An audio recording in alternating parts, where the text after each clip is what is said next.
Hello, I'm Brigantia Blackbird of Blackbird's Brew. Happy Wednesday. This is Divination Demonstration, and this week's spread is called the Yule Tarot Spread. Let us begin. We are, of course, continuing to use our Game of Thrones Tarot deck by Liz Dean. I hope you're enjoying it. It's a fun little deck. But to begin with, first card of the spread. Oh, and of course, if you want to see what the spread looks like, I will have a posted copy in the Magical Tidbits channel on our Discord server, Blackbird's Brew. But let's proceed for now. So, first card, representing night. What does the darkness reveal? Our querent got the Three of Swords, which represents pain, suffering, sorrow, and betrayal. So the darkness, the interior of the querent, is revealing that they have gone through a great deal. Now, the degree of how traumatic this might have been, of course we can't tell that from one card, but it's serious enough to where it probably bothers them, and it's probably something that they would prefer to be at peace with. Now, the second card represents shadows. What personal shadows must the querent embrace? We have the Three of Coins, which is about projects, property, acclaim, and early success.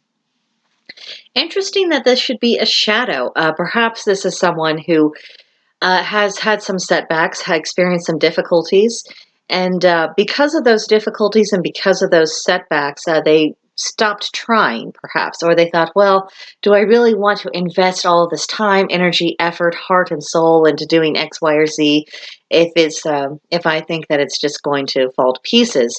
And that can certainly be a difficult thing because we aren't always in full control of whether or not our personal projects are a success, particularly if this project involves a business venture. I mean, there's a lot of different factors that can change the equation between a successful business and an unsuccessful business.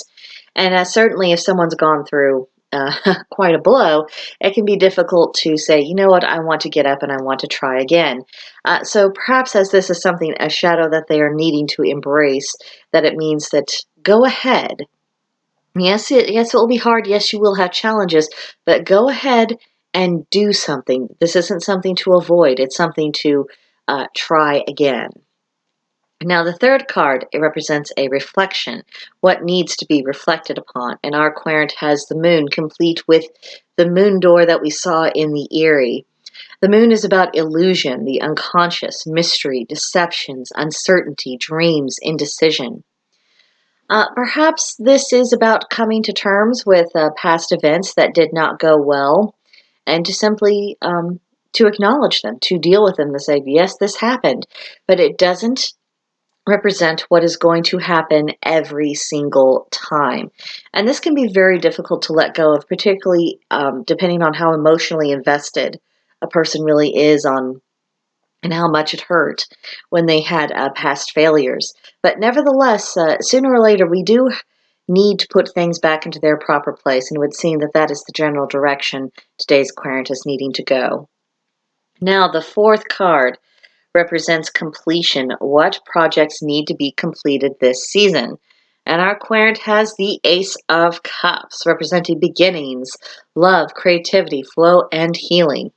Rather odd to talk about completion when this is obviously a card about getting something started, but perhaps that is the message of you need to just get started. Simply getting up off the ground, this is your big hurdle. The big hurdle is to get up and get going. And once you are in that position, then you can start moving forward. Then things can start falling into place. And then you can really see what the lay of the land actually is.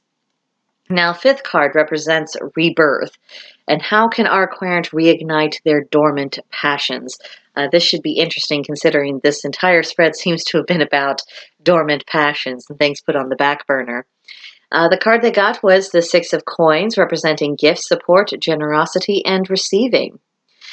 Perhaps a bit of encouragement from the people who know them best and who love them and support them and want them to be successful. Perhaps they need just a little nudge, a little bit of a reassurance of saying, yes, you are good at this. Yes, that is a good idea. Yes, you can do this. Just allowing that encouragement to take root and then to say, okay, I'm ready to start now. I'm ready to get back into the fray.